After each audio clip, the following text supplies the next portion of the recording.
آج ہم اور آپ دیکھیں اپنی حالت، ہم خود فیصلہ کر سکتے ہیں۔ اولاد نے اللہ کے ذکر سے غافل کر دیا ہے، دنیا کی وجہ سے ہم آخرت سے غافل ہیں۔ دنیا میں ایسے لگے مادیت کی دوڑ، کیا مادیت کی دوڑ ہے، آخرت کو بھول گئے۔ اپنے پیاروں کو اپنے ہاتھوں دفنا کے آتے ہیں، اپنی موت یاد نہیں آتی۔ آج کل یہ حالات، یہ کیفیات ہیں میرے باپ کی۔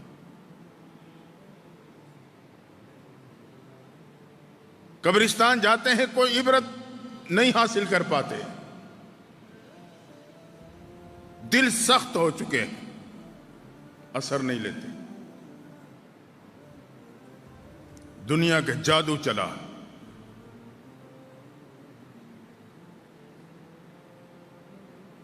نہ موت میرے پہ اثر انداز ہوتی ہے، نہ قبر کو دیکھ کے میرے پہ کوئی اثر ہوتا ہے، نہ ہی کوئی نصیحت میرے پہ اثر کرتی ہے۔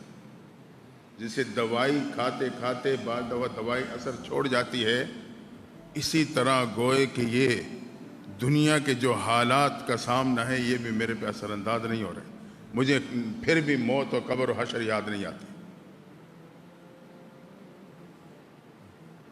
یہ دنیا کا جادو جس نے آخرت سے غافل کر دیا۔ فرمائے فَإِنَّ الدُّنْيَا سَحَارَةٌ غَرَّارَةٌ، دنیا بہت بڑی جادوگر اور دھوکہ باز ہے۔ ایسے دھوکے میں ڈالتی ہے کہ انسان اپنی منزل بھول جاتا۔ اس کی رنگینی ہی ایسی ہے جیسے کہ ایک بحری جہاز ہو، کسی جزیرے پہ آ کے رک جائے، اعلان ہو جائے بھئی تھوڑی دیر کے لیے یہاں نیچے اتر جائیں، اس ماحول میں گھوم پھر لیں اور پھر اپنی سیٹوں پہ آ کے بیٹھ جانا، جہاز اس ٹائم اپنی منزل کی طرف روانہ ہو جائے گا۔ اتر گئے اس سے، جب اترے تو جزیرہ اتنا خوبصورت تھا، ایسی خوبصورت ہوا تھی اور کیا ماحول تھا کہ میں اسی کے حسن اور رنگینی میں گم ہو گیا۔ مجھے نہیں اندازہ ہو سکا کہ ٹائم ہوا ہے میرے جہاز کے روانگی کا، اعلان بھی ہو رہا ہے، چڑھنے والے تو واپس چڑھ گئے، لیکن میں اس جزیرے کی رنگینی میں ایسا گم ہوا کہ مجھے اپنی منزل کی طرف جانا ہی بھول گیا، حتیٰ کہ وہ جہاز جو سوار ہو گئے تو انہیں لے کے منزل کی طرف روانہ ہو گیا، میں وہیں کا وہیں رہ گیا۔ جب رات پڑنے لگی، رات کی تاریکی چھانے لگی، پھر وہی جزیرہ جس کی رنگینی میں گم تھا، اپنی منزل سے غافل ہو گیا تھا، وہ جزیرہ پھر مجھے کھانے کو آ رہا تھا۔ پھر میں چیختا رہوں گا، کوئی میرا فریاد نہ سنے۔ جانے والے تو گئے اپنی منزل کی طرف، میں اس کی رنگینی میں گم ہوا اور اپنی منزل کو بھول بیٹھا۔ فرمایا دنیا سب سے بڑی جادوگرنی بھی ہے، دھوکہ باز بھی ہے، یہ دھوکہ دیتی ہے۔ ہم جزیرے کی رنگینی کو دیکھ کے دھوکے میں پڑ گئے، لیکن جب سورج غروب ہوا پھر آنکھیں کھلی۔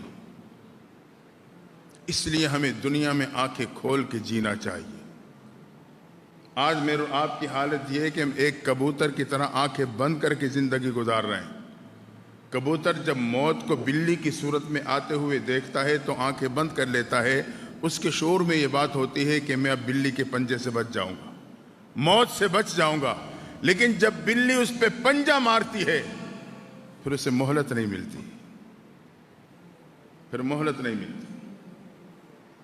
آج میرے اور آپ کی یہ حالت ہے، ہم کبوتر کی طرح موت کو دیکھ بھی رہے ہیں، موت پہ یقین بھی کرتے ہیں، لیکن کبوتر کی طرح آنکھیں بند کر بیٹھے ہیں کہ بھئی یہ تو آنے والے کو موت آ گئی، مجھے تو نہیں آنی،